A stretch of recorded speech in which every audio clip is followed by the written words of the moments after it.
Scariest mysteries.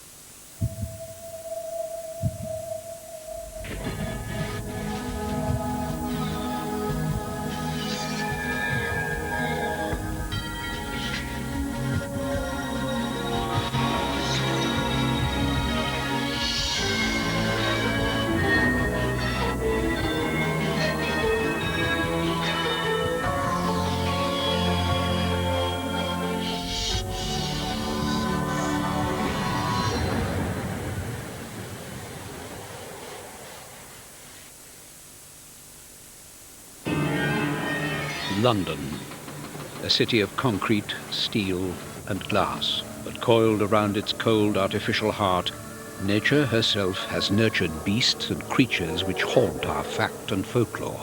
London and its environment harbour secrets as dark and scary as those any man can create. From the heart of the city to the depths of the countryside, London and its surrounding areas are home to some extraordinarily strange and mysterious animals.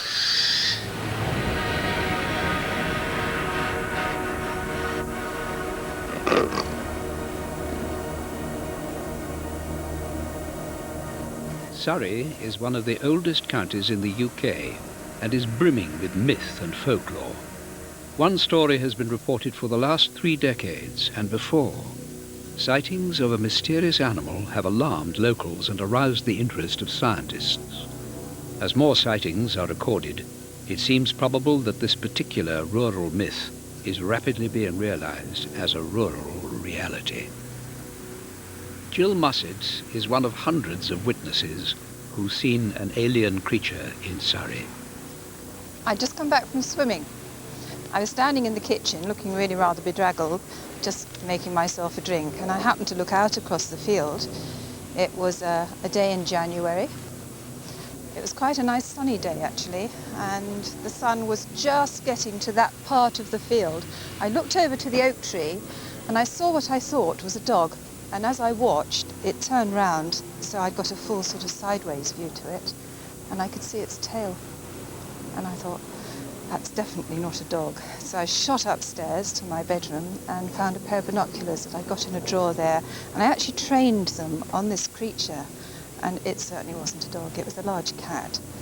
I could tell from its face, which was, it was very finely chiselled, like a cheetah's face is, sort of flat at the front and at the sides. It had got beautiful green eyes, and it was a deep, rich chocolate brown colour all over, and that beautiful, beautiful tail. But what amazed me most about it, I think, was the fact that it was completely unworried. You know, it was just standing there, traffic going at the bottom of the road, nothing else in the field particularly, but it was just completely contented. It was quite happy, just standing there, blinking in the sunlight. Big cat keeper Peter James believes alien big cats could thrive in the home counties and has a good idea of their origin. There may well be a puma roaming around in Surrey and elsewhere in Great Britain. There are cases in 1976 when the Dangerous Wild Animals Act came in where people have been known to have released them. And I'm sure these animals may have met one another and mated and produced youngsters. If one of these cats had been a pet or a captive animal and it was either released or it escaped, I'm sure it could survive in the wild in Great Britain very easily. There aren't any natural predators apart from man, and we don't even know they're there. Quentin Rose is a dangerous animals trapper. He predicts a population explosion of big cats in this country and fears it could have catastrophic consequences. I estimate that now there are around about 100 leopards and pumas in the whole of Britain. In another 5 years there will be around about 150. In 10 years about 300. In 15 years it will be up towards 750, and in 20 years it could be as high as 2,000. So at the moment they're not a problem. But if we don't do anything, within the next 10 to 20 years they will become a very serious problem for us. Zoologist Ian Baldwin collates eyewitness accounts and is in no doubt that dangerous large cats are roaming free There's a local vet who managed to see a large cat fighting with a badger, so you've got comparative size. There was also quite a lot of noise there. There was also a family of 5 who witnessed a large cat trying to get at a domestic cat which was sheltering underneath a vehicle, and was actually trying to scoop its paw underneath the side of the car to actually try and get there, and couldn't do so. Disturbingly, there's evidence that several species are on the loose. There's a lynx shot dead in Northern Ireland. There was a puma recaptured in Scotland in the late 80s, and in the early 1990s there were 2 reports of lynx killed on the roads in Kent. In Surrey you tend to think, well, it's the gin and tonic belt. It's not really the most likely area to find large wild animals roaming around, and yet there's a very large number of woodlands. There's not any terrific huge open spaces where you've got a vast outlook to be able to see something roaming across in the distance.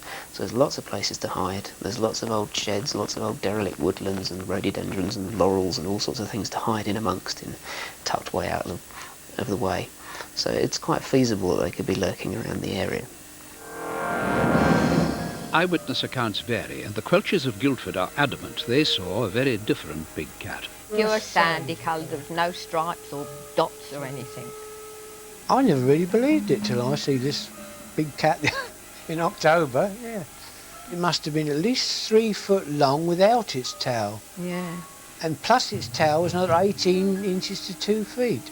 We've got 2 cats of our own, so we know it wasn't a domestic cat. Plus the fact that the tail, an ordinary domestic cat, they usually keep their tails up, which this one, it went on the ground and turned up at the end, didn't it? Yes. Oh. In addition to their camouflage and stealth, big cats can cover vast distances. The cougar, mountain lion or puma, has a home range that can be something like 40 miles across. So that's the majority of the county of Surrey. Could quite easily be roaming in and out of the whole of that. If they don't actually need to protect an area, if there's no others to breed with within that area, then it's not a good area to protect. They might actually roam considerably wider, and the same individuals could be occurring well, just about anywhere else in the country. Critics claim that roaming big cats would leave a trail of destruction amongst farmers' livestock. Quentin Rose argues otherwise. Throughout the whole of Britain, there's an enormous amount of food for them. There's no question that there's plenty. I mean, just here, this wood is full of deer. We've got muntjac droppings here. Here, one's been lying up over there. There's rabbits. They've been seen stalking wood pigeons and squirrels. There's plenty of food for them. It couldn't be better. I would think something like 3 or 4 rabbits a day would be sufficient to keep one of those going, yeah. There's also quite a lot of domestic livestock here and there. A number of pets that go missing are often attributed to foxes. Well, are they necessarily foxes that are taking them? With so much food available to these animals, humans are unlikely to be attacked for a potential meal unless the big cat is injured. The wounded cat, if it's maimed and unable to hunt its normal prey, is going to go for the slowest, most stupid animal around, and that's us. Much more likely is attack if the cat feels threatened. So far I've recorded 9 incidents in this country in the last 8 years where people have reported having close aggressive encounters with both leopards and pumas. Some people have sustained physical injury. One of those was a young boy.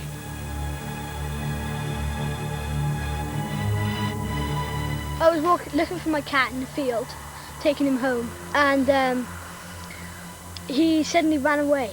And I was looking for him because it's strange for him to run straight away, and I saw a big black tail in the grass. So I went up to it. I was sneaking up to it, just about to jump on it, and I got to it, and it was bigger than I thought. And he looked at me and hissed really loud, got up on its hind legs, got me from underneath my chin, like this, brought me into his mouth, had a good bite. I screamed my head off, ran up here, and it ran towards Harvey's field, Harvey's place, I think. I interviewed him looked at his injuries, and they were entirely consistent, not just the injuries but his description of a female black leopard having been surprised by him, a little bit annoyed, just as she would have been with a cub. That could have been a much more serious incident. He was lucky to get away with his life. One day, someone may not be so lucky, as big cats cannot belie their impulse to capture prey. There are cases where both leopards and pumas will kill out of instinct. It's the same with a domestic cat. You wave a ball of wool in front of a cat in front of a fire and it'll suddenly pounce. It may not be hungry. The same has happened with pumas in North America, particularly with joggers. They're jogging through the countryside, through woods similar to this. Pass a puma lying up in the undergrowth, bang, they get hit. Quentin Rose believes that with a predicted boom in the big cat population in Britain comes a huge increase in risk to man. People are going to be attacked. They are going to be killed. There is no question of that. It's not a matter of if, but when. And that is a serious concern. It may not just be children or old people. A leopard or a puma is quite capable of killing an adult man, no problem at all.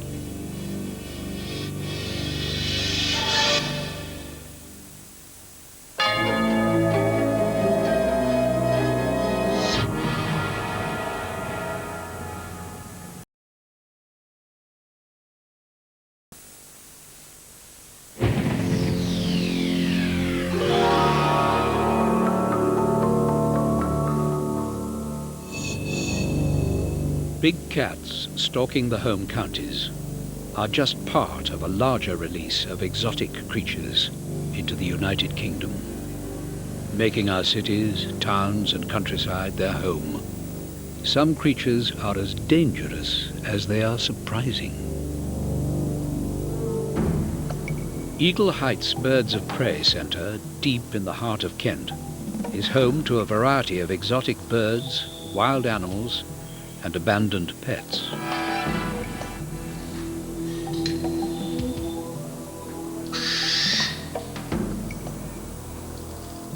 One creature in particular has caused havoc in London.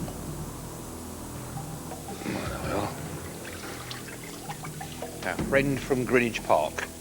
The American snapping turtle caused huge destruction by devouring most living creatures in Greenwich Park Pond. And there are thousands of such reptiles lurking in our public waterways. It's got big, it's outgrown its owner's interest and accommodation. Nobody wants to take them on, so people just throw them in the Thames or in the local pond. And upon they busily take it upon themselves to munch their way through all the local wildlife. All these ones that are found swimming around the Thames and in the ponds, these are all ex-pets that people don't want. I've no idea why anybody would want to keep a snapping turtle, because they've got the ability to, take a child's finger off. They are very aggressive, bad-tempered animals, and their one intention is to bite you and to cause you a serious injury. 2 or 3 of these swimming around in a pond will completely wreck the whole ecosystem, because they'll eat everything. All the frogs, the newts, the fish, the ducks, and little ducks anyway. Your average village pond does not have a big predator in it, so you get one of these things turn up, and you do have a big problem. We do rescue quite a lot of exotics that people can't handle anymore.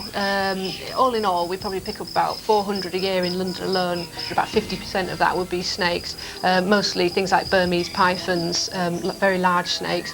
Many snakes are very hardy, and so living outside, you'll often find that a year later they're still alive. These are ex-pets. These are now, there's 3 in there. I think the largest is somewhere in the region of about 50 pounds and 14 foot long.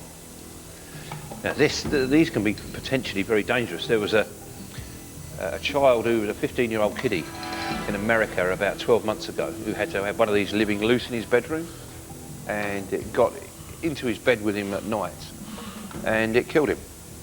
He'd obviously fought because there was various bite marks on parts of his body, but the thing had managed to get round him and suffocated him.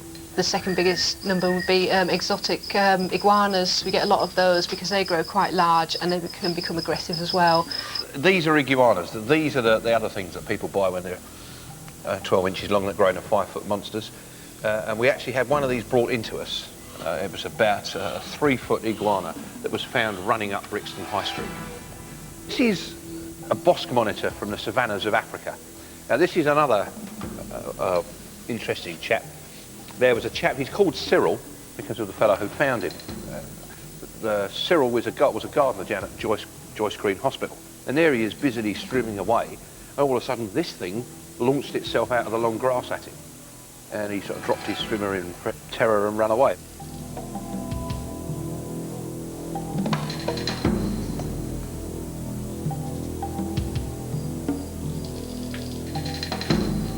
It's a big 3-foot African lizard that found on the marshes in Kent. It tends to make you jump. Each year, Jackie and her colleagues come across horrifying stories of stupidity and cruelty to exotic animals.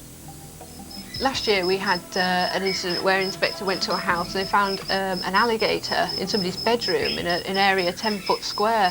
It's just unbelievable why anybody want to keep an alligator in their house and put themselves at such risk and obviously pose such a welfare problem for the animal. It's just totally unsuitable. And there was another story where somebody went into a pub, he didn't know anything about exotic animals and he thought he was buying a lizard, and it turned out to be a spectacled caiman, which is a type of crocodile itself, and it can be dangerous to human beings, and it's a carnivore and it can grow sort of 6-7 foot long.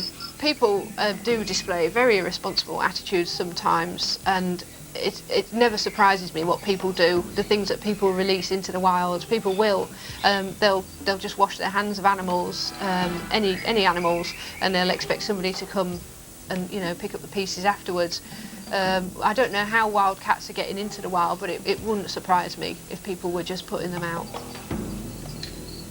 But as exotic creatures make London their new home, an animal far more familiar is still thriving underground. The black rat was responsible for spreading the Great Plague of London in 1665, which killed 17,000 people, 19% of the population at that time. And today, over 250,000 buildings in London alone are infested with rats, and that figure's increasing.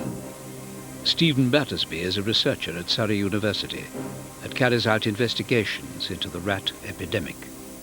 It's very difficult to tell just how many rats there are. There are all very different estimates. But in the United States, an ecologist has estimated there is 1 rat for every person in the US, and there's no reason to believe there isn't 1 rat for every person in this country, and certainly 1 rat for every person in London. The rat population in London is thriving thanks to discarded fast food, which makes up a substantial part of an urban rat's diet. Milder winters mean ideal breeding conditions all year round. It's up to men like Steve Wilson to tackle this problem head-on. Pest Control Officer for the London Borough of Tower Hamlets, he is all too aware of the rat epidemic. Rats are almost a native animal to this country. They've been here for hundreds of years. There are rats virtually everywhere. If you have an area which will support a rat population, that area will be discovered by the rats that are wandering around, exploring the environment, looking for areas like that, and their levels will rise quickly. They are always around. That's the important thing to remember. Wherever you are, they're there.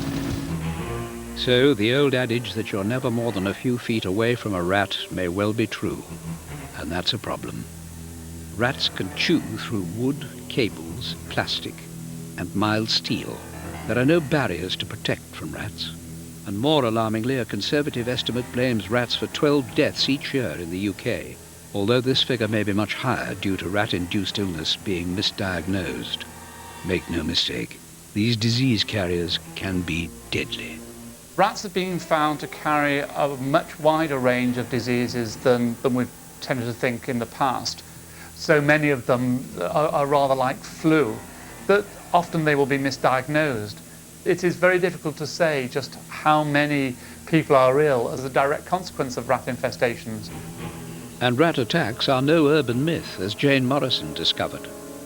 I put her to bed as well, not as normal, because she'd eaten sweets that night, and her face was a bit dry, and she didn't really want me to wash her face.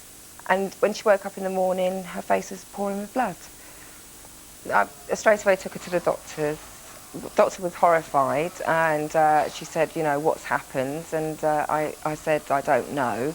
I left the doctor's and came back to make her bed and saw droppings in her bed. There was no explanation other than she's been than a bite. Moving into the 21st century, I don't believe that we should be living with mice or rats. You know, they both carry the same diseases. It's like we're living in the 1800s. Steve is visiting a site a mile from Canary Wharf, where people complained of seeing rats wandering the footpaths in broad daylight. This small area by a main road has man-made invitations to the rats all over it. It's a scene reflected in every London borough. What makes the environment in London so friendly for rats is that we put food out for them. We put those black plastic sacks out, laden with food. Once the rats are established with a continual food source, their numbers grow at an alarming rate. We had what we knew was going to be a moderately heavily infested site about 6 months ago, and we thought we'd find 20 or 30 rats there.